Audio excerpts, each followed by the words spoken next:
Uttarkashi tunnel हादसे में rescue team को बड़ी सफलता, मजदूरों तक पहुंचा 6 इंच का मोटा लाइफ सपोर्ट पाइप। आज से शुरू होगी वर्टिकल ड्रिलिंग।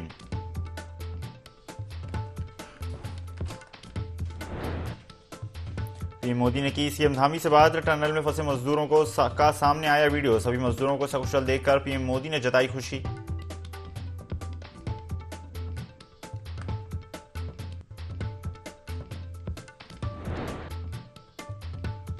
10वें दिन सुरंग में पहुंचा एंडोस्कोपिक कैमरे में दिखे फंसे हुए 41 मजदूर। सीएम धामी ने किया ट्वीट, सभी श्रमिक बंधु सुरक्षित।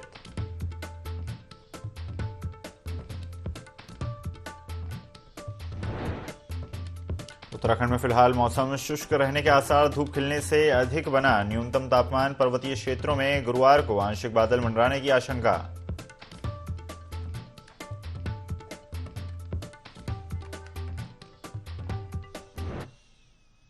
नमस्कार, स्वागत है आपका IND24 में। मैं हूं आपके साथ ईसा अहमद। बुलेटिन की शुरुआत करते हैं देहरादून से आ रही खबर के साथ, जहां पर टनल रेस्क्यू को लेकर सीएम धामी की बड़ी बैठक हुई है। आपको बता दें, सचिवालय में शासन के बड़े अधिकारियों के साथ बैठक का आयोजन किया गया। बैठक में अपर मुख्य सचिव राधा रतूड़ी भी मौजूद रहीं। शासन के कई बड़े अधिकारी भी बैठक में मौजूद रहे। धामी ने रेस्क्यू ऑपरेशन की रणनीति का और अभियान का अपडेट भी लिया।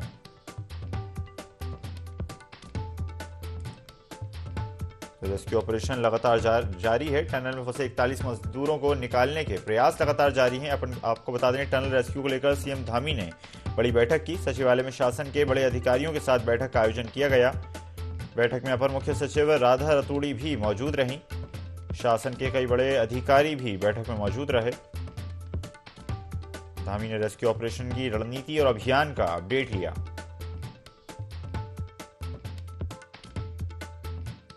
वहाँ पर काम कर रही है, जितने विशेषज्ञ काम कर रहे हैं, इंजीनियर काम कर रहे हैं, बाहर बहुत सारे अधिकारीगण, कर्मचारीगण, सभी लोग अलग अलग संस्थाओं के वहाँ पर लगे हुए हैं। सभी के एफर्ट से कल रात्रि को एक बड़ी सफलता मिली है, जिसमें 6 इंच का पाइप अंदर आर पार हो गया और उससे भोजन इत्यादि जो पहले केवल सॉलिड बेस में जा पा रहा था, अब वो थोड़ा सा लिक्विड बेस में भी जा पाएगा। अन्य चीज़ें उनको जो खाद्य सामग्री है पकी हुई भी मिल पाएंगी। भगवान से प्रार्थना करते हैं कि जल्दी जो हमारे अन्य जो ऑगर मशीन चल रही है या अन्य जो भी ऑप्शन है, 2-3-4 ऑप्शन, उनमें से कोई भी ऑप्शन हमारा सबसे पहले जो भी सक्सेस हो जाए।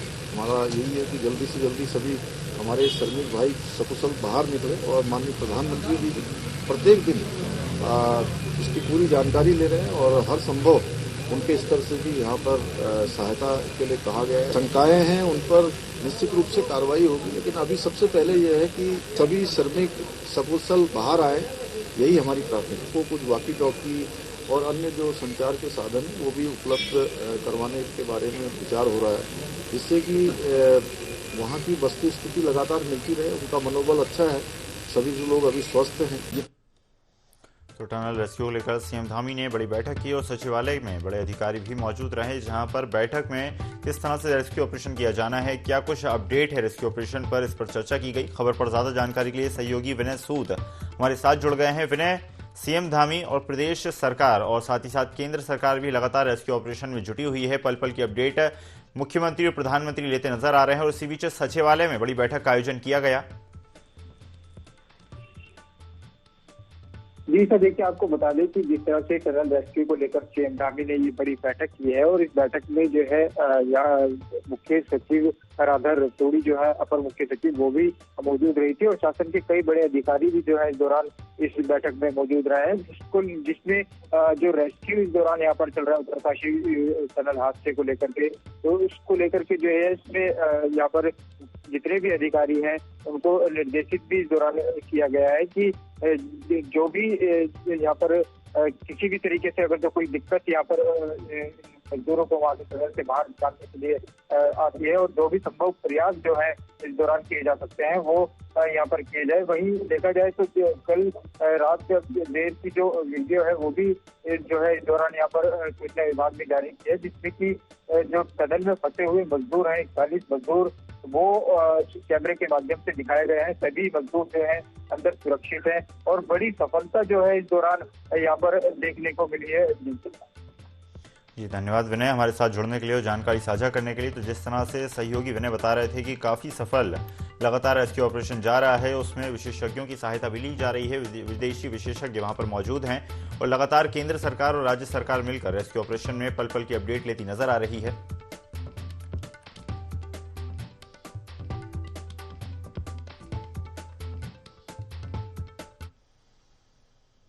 एक और जहां टनल में फंसे मजदूरों को बाहर निकालने के लिए रेस्क्यू ऑपरेशन चल रहा है, तो वहीं टनल में मजदूर जो फंसे हुए हैं उनको बाहर निकालने के बाद उनके उपचार के लिए तैयारियां की जा रही हैं। DG health doctor Sunita Shah ने सिलक्यारा टनल का निरीक्षण किया और जिला अस्पताल में टनल में फंसे मजदूरों को पहुंचाने व उनके इलाज की व्यवस्था का जायजा लिया। साथ ही डॉक्टर प्रेम पोखरियाल ने टनल में फंसे मजदूरों से बातचीत की और उन्हें कैल्शियम मिनरल्स की दवाइयां पाइप के जरिए भेजी गईं। जानकारी के अनुसार अभी तक सभी मजदूर स्वस्थ बताए जा रहे हैं।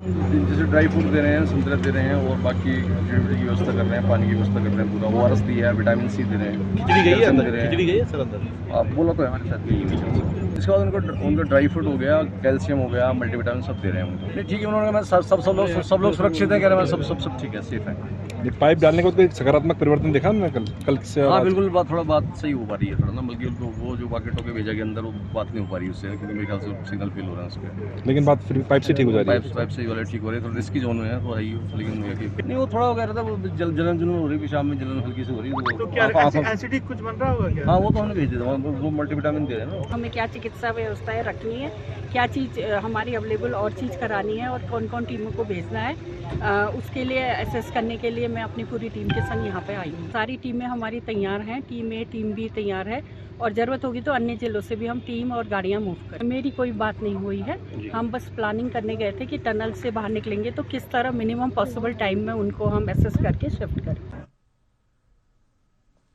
तो रेस्क्यू ऑपरेशन लगातार जारी है, टनल में फंसे मजदूरों से संवाद लगातार जारी है और टनल से जैसे ही मजदूर बाहर आएंगे किस तरह से उन्हें सहायता और स्वास्थ्य संबंधी सहायता मुहैया करवाई जाएगी, इसको लेकर भी प्रशासन लगातार सक्रिय है। खबर पर ज्यादा जानकारी के लिए सहयोगी दीपक हमारे साथ जुड़ गए हैं। दीपक, रेस्क्यू ऑपरेशन पे पल पल की अपडेट प्रधानमंत्री ले रहे हैं, मुख्यमंत्री पुष्कर सिंह धामी लगातार वहां पर मौजूद हैं और इसी तरह से अब उपचार के लिए भी किस तरह से व्यवस्था की जा रही है? जी आपको बता दूं कि आज टनल में फंसे हुए मजदूरों का 10वां दिन है और आज एक सुखद खबर सामने आई कि सुबह जो है उनका एक वीडियो सामने आया मजदूरों का, जो कि टनल में लगा चैन की एक पाइपलाइन वहां पे भेजी गई जो कि 52 मीटर तक है और उस एंडोस्कोपी के कैमरे के द्वारा जो है वीडियो शूट किया गया, जिसमें मजदूर जो है सभी स्वस्थ दिखाई दे रहे हैं। जी साथ ही जो है आज यहाँ पे जो है स्वास्थ्य महानिदेशक यहाँ पे आई थी और जिन्होंने जो आज यहाँ पे जब वो मजदूर निकाले जाएंगे तो उनको किस तरह से हॉस्पिटल में ले जाना है और किस तरह से जो है इनका इलाज करना है, उसके लिए जो यहाँ पे एक रूपरेखा तैयार की है। जी दीपक, जिस तरह से जानकारी प्राप्त हो रही है सभी मजदूर स्वस्थ हैं और उन तक क्या कुछ खाने पीने की सामग्री पहुंचाई जा रही है? जी बिल्कुल, सभी मजदूर स्वस्थ हैं और आज सुबह जो है डॉक्टरों की सलाह पे जो है उनको जो है खिचड़ी और फल वहाँ पे भेजे गए हैं। साथ ही जो उनको मिनरल्स और कैल्शियम की जो दवाई है वो भी उनको अंदर भेजी गई है ताकि जो है उनका पे कोई गलत वो इफेक्ट ना हो। जी साथ ही जो है जो यहाँ पे जो मजदूर हैं वो अभी काफी खुश दिखाई दे रहे हैं क्योंकि उन्हें लग रहा है कि शायद बहुत जल्दी जो इनका रेस्क्यू हो जाएगा। जी धन्यवाद दीपक, हमारे साथ जुड़ने के लिए और जानकारी साझा करने के लिए।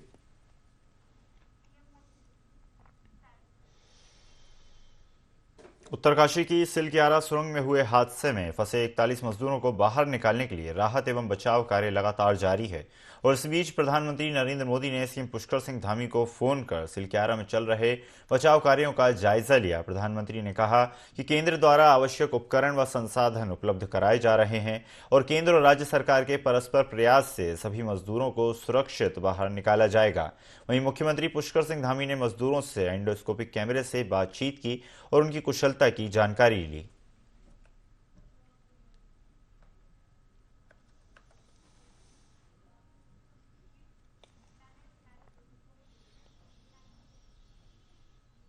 सिलक्यारा सुरंग में फंसे 41 मजदूरों को बचाने के लिए रेस्क्यू ऑपरेशन युद्ध स्तर पर लगातार जारी है और इस कड़ी में उड़ीसा से सेना के हेलीकॉप्टर से मोटे पाइप और कोटियाला से बड़ी वर्टिकल मशीन सिलक्यारा टनल लाई गई।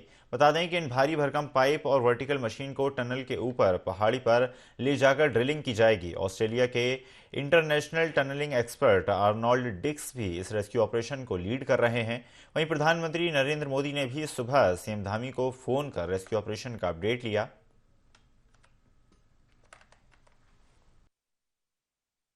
में हुए टनल हादसे में बीते 10 दिनों से 41 मजदूर फंसे हुए हैं, जिनको लेकर केंद्र और राज्य सरकार लगातार प्रयास कर रही है कि उनको किस तरह से बाहर निकाला जाए। ऐसे में तमाम एजेंसियां भी उत्तराखंड के उत्तरकाशी में पहुंची हुई है, जहां पर मजदूरों को निकालने का कार्य लगातार किया जा रहा है। वहीं ताजे अपडेट की अगर बात करें तो एक वीडियो विभाग की तरफ से जारी हुआ है, जहां से उन मजदूरों से संपर्क किया जा रहा है और एंडोस्कोपी कैमरे के माध्यम से जो है उनके सीसीटीवी फुटेज भी सामने निकल कर आए हैं, जिसमें कि मजदूर खुद बात करते हुए नजर आए हैं। वहीं देश के प्रधानमंत्री नरेंद्र मोदी ने भी उनके इस वीडियो पर काफी खुशी जाहिर की है। इस दौरान मुख्यमंत्री पुष्कर सिंह धामी ने ताजा अपडेट भी प्रधानमंत्री नरेंद्र मोदी को दिया है। देहरादून से IND 24 के लिए विनय सूद। सिलक्यारा टनल हादसे में लगातार अपडेट सामने आ रहे हैं। वहीं केंद्र और राज्य सरकार द्वारा राहत एवं बचाव कार्य भी लगातार जारी है।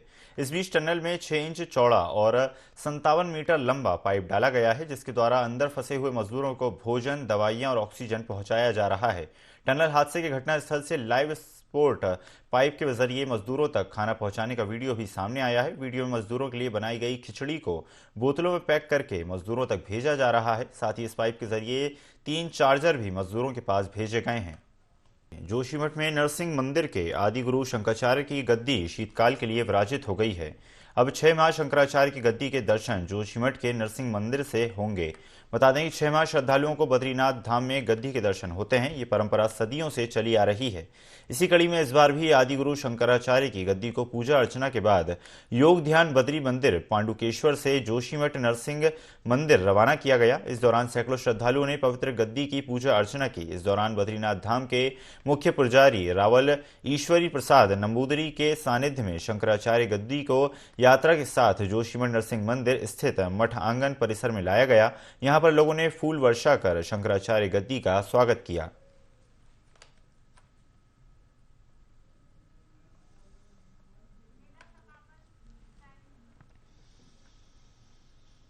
चमोली के प्रसिद्ध राज्य स्तरीय औद्योगिक विकास एवं सांस्कृतिक गोचर मेले का समापन हुआ। मेले का समापन सांस्कृतिक कार्यक्रमों के साथ हुआ। इस अवसर पर बद्री केदार मंदिर समिति के पूर्व अध्यक्ष गणेश गोदियाल मुख्य अतिथि के रूप में मौजूद रहे, जिन्होंने कहा कि पर्वतीय समाज के मेलों का स्वरूप अपने आप में आकर्षण का केंद्र है। गोचर का प्रसिद्ध मेला इसका उदाहरण है। इस मौके पर मुख्य अतिथि ने शहीद के परिजनों को सम्मानित किया। साथ ही फुटबॉल मैच की विजेता टीम बिस्ट 11 को ट्रॉफी और प्रशस्ति पत्र देकर पुरस्कृत किया। गोचर मेला जैसा कि आप जानते हैं औद्योगिक एवं सांस्कृतिक मेला है और ये राजकीय मेला है। ये 14 नवंबर से प्रारंभ होता है और 20 नवंबर तक चलता है। इसका शुभारंभ माननीय मुख्यमंत्री महोदय उत्तराखंड के द्वारा किया गया और हमेशा किया जाता है, और समापन माननीय नेता प्रतिपक्ष के द्वारा किया गया। मेला बहुत अच्छा रहा। इसमें बहुत डिफरेंट कल्चर के लोग आए और जो सांस्कृतिक कार्यक्रम हुए उसमें मुख्य रूप से पर्वतीय कल्चर जो हमारा पहाड़ी कल्चर है उसको महत्व दिया गया। लोकल के साथ साथ ही कुछ कलाकार देहरादून से भी आए थे और व्यापारियों ने बहुत अच्छा आनंद लिया। बहुत बिक्री भी हुई थी और शांति व्यवस्था पूरी बनी रही पूरे मेले में। कभी भी कोई भी ऐसी स्थिति नहीं। बागेश्वर के हिमालयी गांव निखली खलपट्टा ग्रामीण के दस्तावेज पर लाहौर के कुछ ग्रामीणों ने कब्जा कर लिया है, जिससे मुक्ति के लिए निखली खलपट्टा ग्रामीण ने अपर जिलाधिकारी को 5 प्रस्ताव दिए। ग्रामीणों का कहना है कि बीएलओ ने गलत तरीके से ग्रामीणों की गणना करके 2 ग्राम सभाओं का उनको निवासी दिखाया, जिसकी जांच होनी चाहिए। वहीं उन्होंने कहा कि लाहौर गांव के ग्रामीणों ने गलत तरीके से समिति बनाई है, जिस पर जांच होनी चाहिए।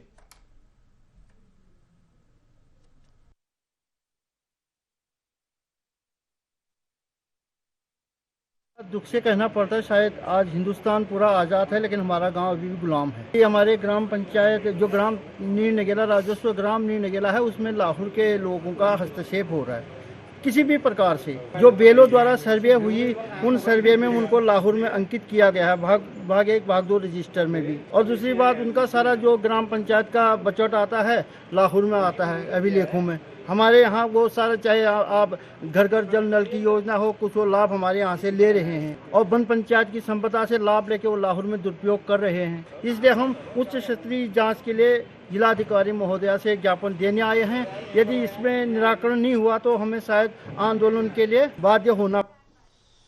लक्सर में कुछ बदमाशों ने पुलिस के साथ अभद्रता की, जिसका वीडियो सोशल मीडिया पर तेजी से वायरल हो रहा है, जिसको लेकर एएसपी ने संज्ञान लिया और पुलिस को आरोपी के खिलाफ कार्रवाई करने के निर्देश दिए। अपर पुलिस अधीक्षक मनोज ठाकुर ने जानकारी देते हुए बताया कि पुलिस को एक सूचना मिली कि किसी महिला के साथ अभद्रता को अंजाम दिया जा रहा है, जिसके बाद मौके पर पहुंची पुलिस ने वहां पर पहुंचकर कार्रवाई शुरू की और आरोपी को समझाने के प्रयास किए।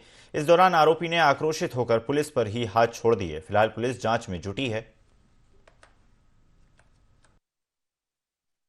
इसको सूचना मिली थी 112 से किसी महिला के साथ अभद्र व्यवहार करने की, तो उस संबंध में जो हमारी चेतक कर्मी है वो मौके पे गए थे और जो उसमें पीड़िता थे जिसने उसका नाम बताया था सौरभ सन ऑफ मांगेराम, उसके द्वारा पुलिस को समझाया बुझाया जा रहा था और हिदायत दी जा रही थी, तो उसने जो है आक्रोशित होकर पुलिस पे हाथ छोड़ने का कृत्य किया, जिस संबंध में जो है उस पे मुकदमा पंजीकृत किया जा रहा है, उसे न्यायालय के समक्ष। मसूरी के हुसैनगंज क्षेत्र में गुलदार दिखने से दहशत का माहौल पैदा हो गया। हालांकि मौके पर वन विभाग के क्षेत्र के अधिकारियों ने गश्त किया। इस बीच क्षेत्र में गुलदार के शावक को देखे गए और माना जा रहा है कि मादा गुलदार भी आसपास ही मौजूद है। ऐसे में क्षेत्र में वन विभाग की टीम रात में भी गश्त कर रही है। इस दौरान डिप्टी रेंजर जगजीवन लाल ने बताया कि वन विभाग लगातार मुस्तैदी से काम कर रहा है।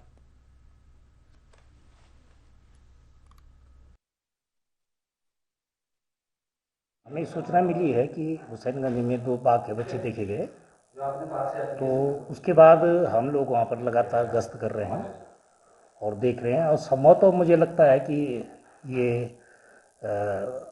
मतलब बाघ के साथ रहे होंगे, गुलदार के बच्चे हैं वो गुलदार के साथ रहे होंगे।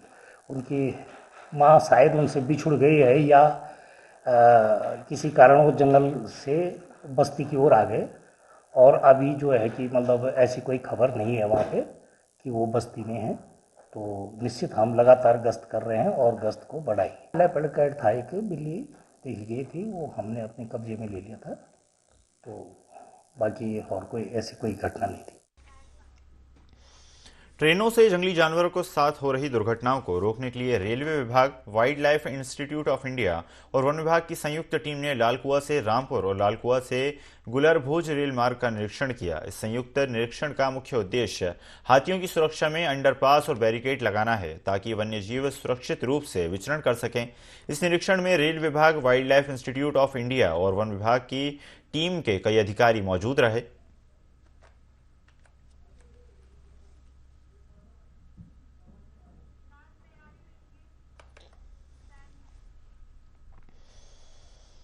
हर वर्ष की तरह इस वर्ष भी इगास पर्व की तैयारियां पूरी हो गई हैं। राठ विकास संघर्ष समिति की ओर से दून यूनिवर्सिटी में इगास के पर्व पर कार्यक्रम का आयोजन किया जाएगा। इसमें उत्तराखंड के मुख्यमंत्री पुष्कर सिंह धामी मुख्य अतिथि के तौर पर शामिल होंगे। संघर्ष समिति के सलाहकार कुलानंद घनशाला ने बताया कि दीपावली से 11 दिन बाद हरि बोधनी एकादशी को बग्वाल मनाई जाती है और हरि बोधनी एकादशी को मनाई जाने वाली दीपावली को इगास के नाम से जाना जाता है। साथ ही इगास पर्व का महत्व भी बताया गया।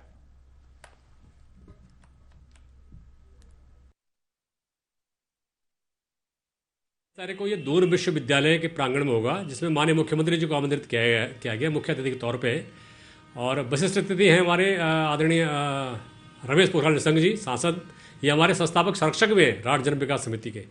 धन सिंह रावत जी कैबिनेट मंत्री हमारे, ये भी हमारे क्षेत्र के विधायक हैं। और गणेश गुदाल जी हैं पूर्व विधायक, वो भी इसमें अति विशिष्ट अतिथि हैं। हमारे गामा साहब इसमें आमंत्रित किया गया है।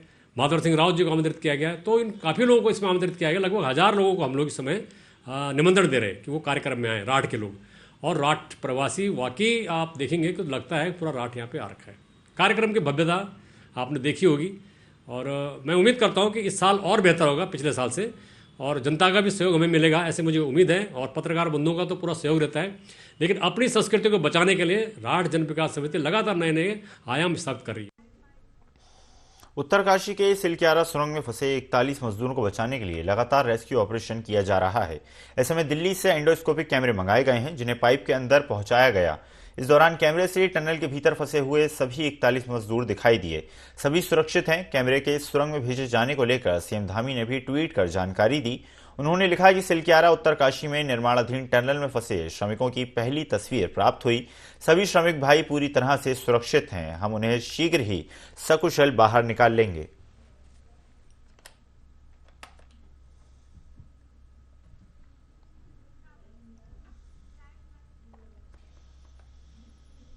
पूर्व मुख्यमंत्री हरीश रावत की तबीयत बिगड़ने पर उन्हें देहरादून के मैक्स अस्पताल में भर्ती करवाया गया। हालांकि उनकी स्थिति सामान्य है। वहीं उनके अस्पताल में भर्ती होने के बाद कांग्रेस प्रदेश अध्यक्ष करण महरा उनसे मिलने पहुंचे। कुछ दिन पहले भी हरीश रावत की तबीयत बिगड़ी थी, तब उन्हें हिमालयन अस्पताल जॉली ग्रांट में भर्ती कराया गया था।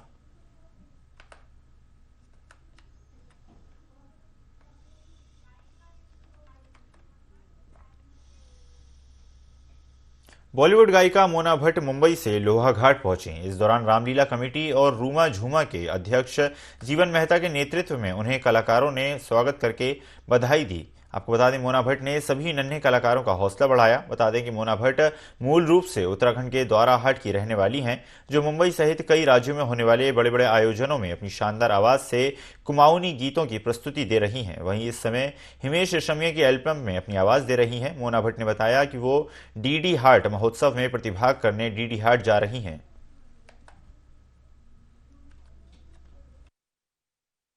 मैं बस उनको यही बोलना चाहूँगी कि आप ऐसे ही आगे बढ़ते रहें और बहुत अच्छा लगता है कि ऐसे हमारे उत्तराखंड की जो संस्कृति है वो बिल्कुल बरकरार है। वो बहुत अच्छा लगता है और यही छोटे बच्चे जो आगे जाके और आगे जाएंगे, तो मेरी शुभकामनाएं इनके साथ कि ये बहुत अच्छा करें और जो कर रहे हैं बिल्कुल ठीक कर रहे हैं। सर के अंदर जो उनकी ट्रेनिंग चल रही है, सब ये लोग डांस सीख रहे हैं, तो मेरी शुभकामनाएं इनके साथ है कि बहुत आगे जाएंगे। मैं इनका बहुत बहुत स्वागत और अभिनंदन करता हूँ। जब बॉम्बे से आई तो हमारे साथी मोनी जी हैं, उन्हें मुझे सूचना दी और मुझे बड़ी खुशी हुई कि हमारे उत्तराखंड द्वाराहाट की मैम संबोता रहने वाली थी, जो मुझे जानकारी मिली है।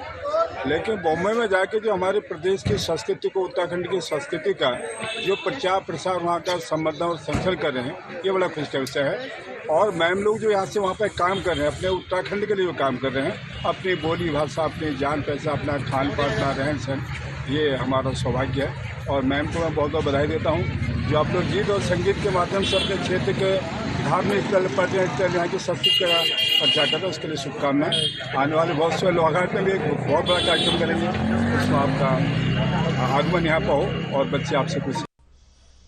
प्रांतीय रक्षक दल एवं युवा कल्याण विभाग के द्वारा मंगलौर के गुरुकुल नारसन में 3 दिवसीय ब्लॉक स्तर पर खेल महाकुंभ का आयोजन किया गया, जिसमें 14 से 19 वर्ष के लगभग 150 खिलाड़ियों ने कबड्डी सहित दौड़, kho kho, high jump, long jump जैसे खेलों में प्रतिभाग किया। इस मौके पर सभी खेलों में खिलाड़ियों ने अपना दमखम दिखाया। वहीं खेल महाकुंभ के दौरान विजेता खिलाड़ियों को प्रमाण पत्र और इनाम की राशि देकर सम्मानित भी किया गया। वहीं इस मौके पर जिला युवा कल्याण अधिकारी प्रमोद चंद्र पांडे ने बताया कि हर साल खेल महाकुंभ का आयोजन किया जाता है। इस वर्ष भी सरकार के द्वारा खेलों के माध्यम से युवाओं को मानसिक और शारीरिक स्वस्थ बनाने के लिए खेल महाकुंभ का आयोजन किया जा रहा है। जो पहला स्थान प्राप्त कर और मेरा प्रयास रहेगा कि मैं नेशनल पर भी पहला स्थान ही प्राप्त करूं, और इसमें मेरे घर वालों और कोच का बहुत सहयोग रहा है। मैं टिकोले का निवासी हूँ, नारसन ब्लॉक में खेल रहा हूँ। खेल महाकुंभ का उद्देश्य जो है वो प्रदेश में खेल के माहौल को बनाना है। और जैसा आप जानते हैं कि आजकल की जो है बहुत सारी कुरीतियों की तरफ बच्चे चले जा रहे हैं, कई ड्रग्स की तरफ चले जा रहे हैं, कोई जो है मोबाइल पे चिपका रहता है, तो उनसे उनको दूर लाकर फील्ड पे लाकर उनको स्वस्थ रखने का एक प्रयास अब हमारे सरकार का इसमें चल रही है। कई सालों से ये योजना चल रही है। उसी क्रम में आज इस विकासखंड स्तरीय प्रतियोगिता का आयोजन किया जा रहा है। ये प्रतियोगिता यहाँ पर अलग अलग दिन आयोजित की जा रही है। आज अंडर 14 जो हैं, जो बच्चे न्याय पंचायत से चयन होकर आए हैं, उनकी यहाँ प्रतियोगिता है। ब्लॉक स्तर पर पहले से ही नगद पुरस्कार मिलता है। इस बार इन बच्चों को न्याय पंचायत स्तर पर भी नगद धनराशि दी गई है। देवभूमि लाइव में फिलहाल इतना ही। खबरों का सिलसिला लगातार जारी है। बने रहिए IND 24 के साथ। नमस्कार।